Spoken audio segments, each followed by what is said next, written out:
Picture this. You're scrolling late at night. Everyone else seems happy. Everyone else seems ahead. And deep down, there's a quiet question in your heart. What if I've already messed up my life? Today we're retelling one of the most famous stories ever told by Jesus, but we're hearing it like it's happening in 2026. Not as an old Bible story, but as your story, my story, our story. There was a teenager who felt trapped, not because his home was terrible, not because his father didn't love him, but because something inside him kept whispering, there has to be more than this. So he did something bold and painful. He asked his father for his inheritance early. In that culture, that was basically saying, I want your money, but I don't want you. And the shocking part is this. The father let him go. That moment alone teaches something powerful. Love doesn't force. Love allows choice, even when that choice leads to heartbreak. So the son left for a distant city, the 2026 version of freedom, no rules. No accountability, unlimited fun. A life that looked perfect on social media. At first it felt incredible, because sin often feels like freedom. In the beginning, psychologists even talk about this, how chasing constant pleasure gives a short dopamine spike. But over time it actually lowers your sense of meaning and joy. And that's exactly what happened. The money ran out. The friends disappeared. The excitement faded. And the freedom he wanted became emptiness he couldn't escape. Soon he was broke, hungry, and alone, working the lowest job imaginable, just trying to survive another day. And here's where the story becomes deeply emotional, because the lowest point wasn't his poverty. It was the realization, I walked away from love. That moment hits people today too. Not always with money or parties, but with choices, regrets, secrets, addictions, lies, or silent shame. You look at your life and think, how did I get here? But then, the turning point, the Bible says he came to his senses, in modern language. He woke up, he got honest. He stopped blaming everyone else, and he allowed himself to think one small, dangerous, hopeful thought.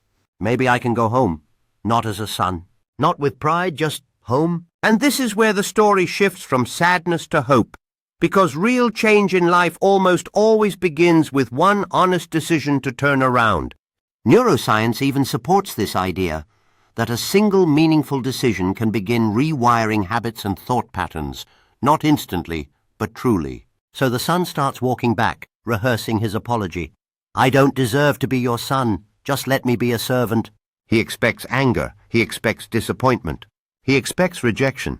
And honestly, most of the world works that way. Mess up once, you're labeled mess up twice, you're cancelled.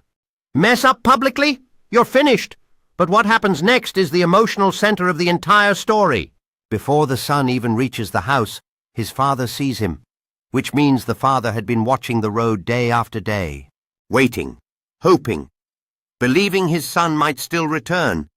And then something shocking happens. The father runs. In ancient culture, powerful men didn't run. It was undignified, embarrassing, socially unacceptable.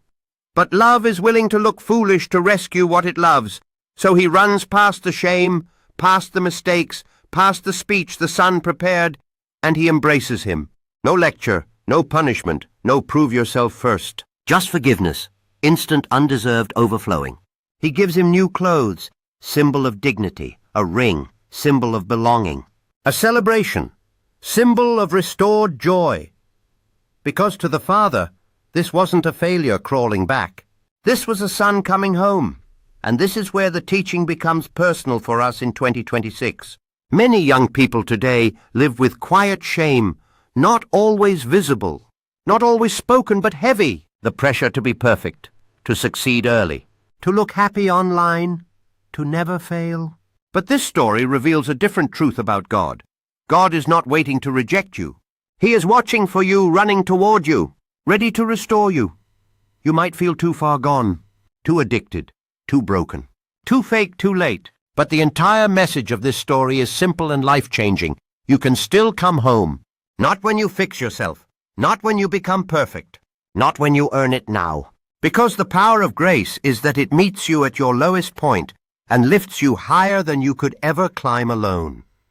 So maybe the real question today isn't, Have you messed up? Everyone has. The real question is, will you turn back? One prayer, one honest moment. One decision to stop running. One step toward God. And if you take that step, you'll discover something beautiful. God has been running toward you the whole time. Your story isn't finished. Your failure isn't final. And home is still open. Don't forget to like, share, and subscribe to Sight Kids and Niños con Vision.